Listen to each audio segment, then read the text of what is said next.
যুদ্ধবিরতি চুক্তির অংশ হিসেবে রোববার রাতে ইসরায়েলের কারাগার থেকে মুক্তি দেয়া হয় ৯০ ফিলিস্তিনিকে। তাদেরকে বহনকারী বাস ফিলিস্তিনি ভূখণ্ডে প্রবেশ করলে ঘিরে ধরে শত শত মানুষ, আতশবাজি ফোটানো হয়। চুক্তির আওতায় একজন ইসরায়েলি জিম্মির মুক্তির বিনিময়ে ৩০ ফিলিস্তিনি বন্দীকে ছেড়ে দেবে নেতানিয়াহু প্রশাসন। মুক্তিপ্রাপ্ত বন্দীদের প্রাথমিক চিকিৎসার জন্য খান ইউনিস হাসপাতালে পাঠানো হবে বলে জানায় গাজার স্বাস্থ্য মন্ত্রণালয়।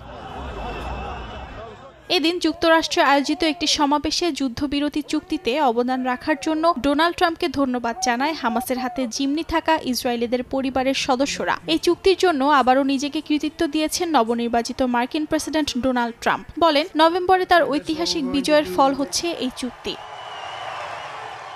এর আগে গাজায় যুদ্ধবিরতি কার্যকরের প্রথম দিনে ৩ ইসরায়েলি জিম্মি রনি গনেন, ডোরেন স্টেইনব্রেচার এবং এমিলি দামিরিকে মুক্তি দেয় ফিলিস্তিনের স্বাধীনতাকামী সংগঠন হামাস। এরপর তাদেরকে রেড ক্রসিংয়ের হাতে তুলে দেয়া হয়। পরে তাদেরকে ইসরায়েলে নিয়ে যাওয়ার পর উন্নত চিকিৎসার জন্য হাসপাতালে ভর্তি করা হয়। হামাস ইসরায়েলের মধ্যে যুদ্ধবিরতি চুক্তি কার্যকরের পরপরই রাফা সীমান্ত দিয়ে একের পর এক ত্রাণবাহী ট্রাক প্রবেশ করে অবরুদ্ধ গাজায়। চুক্তি অনুযায়ী প্রতিদিন ৬০০ ট্রাক মানবিক সহায়তা নিয়ে উপত্যকাটিতে প্রবেশ করবে। এর মধ্যে থাকবে খাদ্য, বিশুদ্ধ পানি, ওষুধ ও জ্বালানি। অর্জিতা শাহজিন, সময় সংবাদ।